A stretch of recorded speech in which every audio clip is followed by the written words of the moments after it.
안녕하세요. 한국지역고용연구소의 노대호 수석연구원입니다. 자, 날씨가 정말 좋아졌습니다. 이제 봄이 연연한데 일자리 업무를 담당하시는 선생님들께서는 아마 아직도 마음속에는 겨울이 가시지 않았다는 생각이 아주 풍부하실 것 같습니다. 사실 이 3월 말 제출할 서류들도 많고 또 어디 그뿐이겠습니까? 주어진 업무들도 많다 보니까 마음이 그렇게 편치는 않으실 것 같아요. 추운 그런 마음들이 든다 하시더라도 이거를 조금 덜어드리고자 또 지역공연구소에서 본 강의를 준비를 해봤습니다. 좋은 소식이 있습니다. 그 일자리 연구소 이 지금 카카오톡 플러스 페이지에 회원이 30명을 이제 좀 넘고 있습니다. 어떻게 보면 작은 숫자이기도 하지만 그래도 이 전국의 243개 자치단체 선생님들과 또 유관기관분들을 생각했을 때 한 4분씩 그 정도씩만 가입이 된다 하더라도 960명, 1000명 금방 달성할 거라고 생각을 합니다. 그 이상의 또 전문가분들도 계시고 하니까요. 그래서 제가 한 1000명쯤 넘기게 되면 제가 아주 저희 그 사무실에서 한강 전망이 아주 좋거든요. 한강 전망을 비추면서 이렇게 좀 멋진 또 이 웃음꽃이 피어나는 어떤 춤을 추겠다는 그런 공약도 한번 걸어봅니다. 지금까지 헛소리였고요. 사실 일자리 대책 세부 계획 이 부분에 대해서 좀 고민들이 많으실 거라 생각을 합니다. 지난번에 제가 무엇이든 도와드립니다 이런 페이지에 댓글을 남기셨어요. 무엇이든 물어보세요 이제 나왔었죠. 댓글에 이제 왜 일자리 목표 공시제에 대한 실적 보고서 작성하는 거에 대해만 좀 팁을 줬느냐, 일자리 대책 세부 계획도 좀 팁을 좀 달라 이런 의견들이 있으셔서 제가 이렇게 또 영상으로 만나볼 수 있게 됐습니다. 사실 올해 일자리 대책 세부 계획이 많이 중요해졌습니다. 이게 언제부터 작성이 됐냐면요. 일자리 대책 종합계획 세부 계획 작성된 게 민선 5기 2010년도부터 시작이 됐어요. 사실 그때부터 시작이 됐을 때 지금하고 상황이 조금 많이 다릅니다.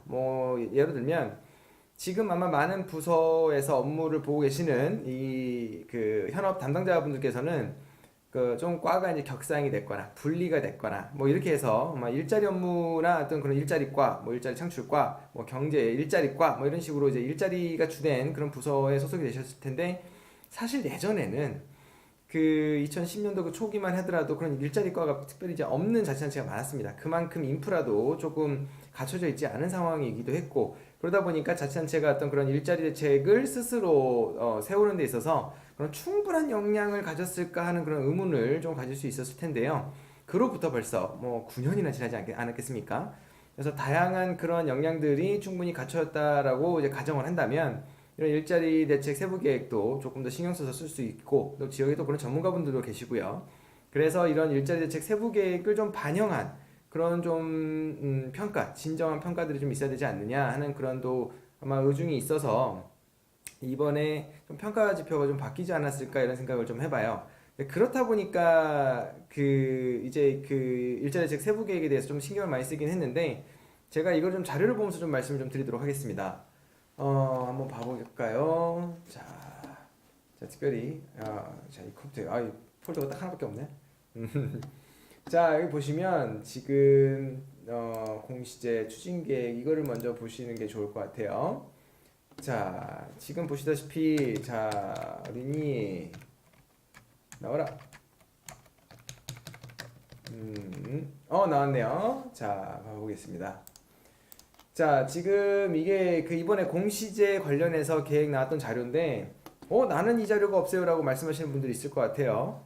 사실 이 자료는 특별히 저만 갖고 있는 게 아니라 이번에 2월 말에 진행했던 지역고용 아카데미 이제 그때 진행했던 교재 파일에 다 들어 있어요. 한번 이걸 한번 봐볼까요?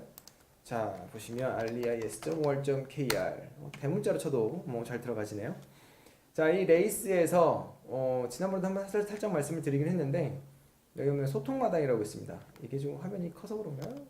제 컴퓨터에만 그런 것 같은데, 원래 소통마당이 좀 오른쪽에 있는데, 자, 이 소통마당에 가면은 이제 지역고용 아카데미 교재 자료라고 있습니다.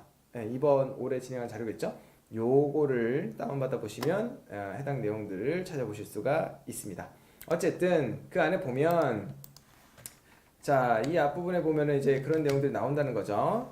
자, 지역일자리 목표 공시제 2019년 추진 계획 하고 이제 고용노동부 지역사회보험정책과에서 나온 자료에 보면 이제 올해 공시제 평가에 대한 부분들이 얘기가 나와요. 사실 그렇습니다. 딱 그 올해 내시는 그 지역 일자리 목표 공시제 실적 보고서를 평가하는 항목은 전형하고 변화가 없어요. 그렇다 보니까 기존에 이제 진행됐던 이 정량 평가와 이 정성 평가 이 두 가지로 그 평가를 했었단 말이죠. 뭐 기존대로 준비를 하시던 부분들은 이제 준비를 하면 되고 이제 이 올해 이제 진행되는 이 어떤 정량 평가 같은 부분들은 예전에는 다 자체 담당자 선생님들께서 작성을 해서 이제 지청이나 청에 제출하셨는데 이번에는 또 이제 중앙에서 다 이 정량 평가 부분은 정리를 해주기로 했고 이 정성 평가 부분만 이제 작성해서 진행하면 되는데 평가에 보시면 아시겠지만 그 지역일자리 목표 공시제의 어떤 건 종합계획, 뭐 기본계획, 종합계획과 세부계획이 반영되는 부분들이 없어요. 그러니까 이 전년도에 있었던 실적을 평가하는 데 있어서 종합계획과 세부계획에 대한 부분들의 어떤 그런 영향력이 이제 좀 담겨있지 않았던 점이 있는데 내년이죠. 내년부터는 이 평가 항목에 어떤 그 사업 계획의 적절성 그리고 어떤 그런 일자리 대책의 어떤 효과성 이런 부분들을 일자리 대책 세부 계획을 통해서 이제 볼 수가 있다라는 거죠. 또 그거하고 연관이 되어 있고요. 그렇기 때문에 올해부터 일자리 대책 세부 계획을 준비하는 게 정말 중요하다고 말씀드릴 수 있겠습니다. 사실 나는 좀 오래 근무를 했고 이제 인사이동이 얼마 남지 않았고 하게 생각하시는 선생님들도 계실 수 있어요. 내년에는 내일이 아닐 거다. 하지만 그렇지만 이 항상 이 출중한 업무를 가지신 선생님들 같은 경우는 이 또 부서에서 워낙 그 필요로 하기 때문에 또 쉽게 보내드리진 또 않을 수도 있어요.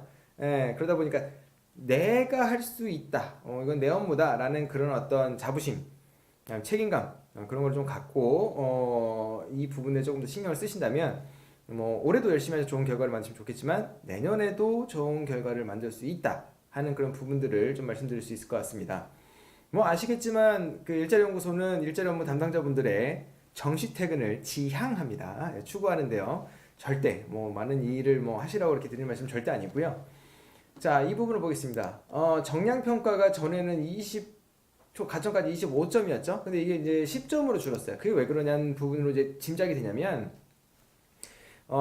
정량 평가로 봤을 때 어떤 수치적인 부분들이 어떤 자치단체의 노력으로 물론 영향을 미치고 바뀌기도 합니다. 하지만 그 어떤 그 업무를 보고 있는 담당자 분께서 진행하는 부분들로 인해서 이 정량의 어떤 그런 큰 영향을 어떤 거 주기가 쉽지 않기 때문에 그러한 부분들보다는 어떤 그런 자치단체의 어떤 해결 노력 의지가 좀 더 비중이 커지지 않았을까 하는 그런 또 짐작을 또 해보게 되고요. 그래서 정량평가에 대한 부분들은 조금 들어가는 이제 항목들은 동일한데 이 반영 점수가 좀 10점으로 좀 낮아진 점. 이게 첫 번째고요. 그리고 두 번째로 이제 크게 좀 집중해서 봐야 될 점들이 이 정량평가와 정성평가 부분에서 이 보면은 이 두 가지로 이렇게 딱 평가되잖아요. 근데 내년도부터는 정량과 계획, 집행, 성과라는 이 네 가지 부분으로 이제 평가된다는 거죠. 그럼 정량을 제외시켜 놓고 어떤 계획을 얼마나 체계적으로, 얼마나 논리적으로 잘 세웠고 그것을 얼마나 효과적으로 잘 운영을 했고 그로 인한 성과가 얼마나 잘 나왔는지 하는 부분들을 종합적으로 본다는 거죠. 근데 그 앞부분에 있는 이 계획 부분을 바로 일자리 대책 세부 계획에서 진행된 부분들을 반영한다라고 하니 이게 어찌 중요하지 않을 수 있겠습니까? 그렇다 보니까 그러한 부분들을 조금 신경 써서 봐야 되는데요. 자, 여기 한번 보시면 그 각각의 평가 지표 아까 말씀드렸죠? 정량 지표, 그다음에 계획, 집행, 성과, 그다음에 가점 이렇게 나왔는데 이 부분에서 과연 이제 어떤 부분들이 조금 반영이 되는지 조금 더 디테일하게 한번 봐보도록 하겠습니다. 계획 부분 아까 말씀드렸는데 민선 7기 종합계획과 연차별 세부계획 간 정합성. 그러니까 종합계획은 이렇게 써놓고 세부계획은 이렇게 쓰고 막 이제 이러한 부분들을 조금 이제 좀 집중적으로 좀 보겠다 하는 그런 취지가 반영된 것 같아요. 그리고 무엇보다 그러한 계획들을 세울 때 단순히 어떤 전 그 민선 6기나 아니면 뭐 전년도에 진행했던 부분들을 그냥 유지해오는 게 아니라 어떤 그 지금 현재의 이슈, 그 다음에 어떤 현재의 어떤 시장 분석, 크게 보면 좀 뭐 인구, 노동, 산업 이렇게 세 가지가 되겠죠? 이런 부분들의 어떤 여건과 특성을 잘 분석하고 잘 파악해서 현안을 도출하고 그것에 대한 어떤 일자 대책으로 준비를 했느냐, 이제 그런 부분들을 이제 보겠다는 것 같아요. 그리고 특히나 뭐 저는 좀 더 말씀드리고 싶은 부분 중에 하나가, 물론 이번 시간에는 지역 일자리 목표 공시제 뭐 평가 체계를 설명드리는 건 아닌데, 이 부분도 좀 중요하다는 부분은 그냥 곁다리로 조금 말씀드리고 갈게요. 이제 1년간의 조직의 협력 체계, 어떻게 보면은 이 지역 고용, 또 일자리 창출의 어떤 거버넌스, 이런 거가 얼마나 협업이 잘 되냐, 중요하냐, 이런 게 또 앞으로도 좀 되게 중점적으로 보여질 거라는 그런 부분들을 조금 말씀을 좀 드리고 싶어요.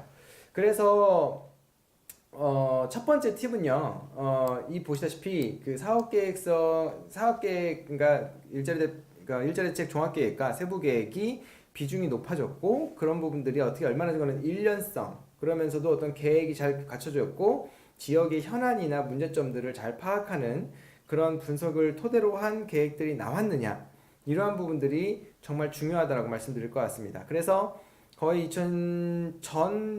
이거 바로 직전에 있었던 일자리대책 세부계획이 2018년도로 아마 생각을 하실 거예요. 2019년도니까 2018년도겠죠. 하지만 사실 2018년도 세부계획이 나오고 그 해 말에 민선 7기 일자리대책 종합계획이 나왔거든요. 그러면은 지금에 제일 가까운 거는 이 종합계획이에요. 근데 이 세부계획을 써야 되다 보니까 2018년도 이 세부계획 양식들을 많이 참고를 하실 거란 말이죠.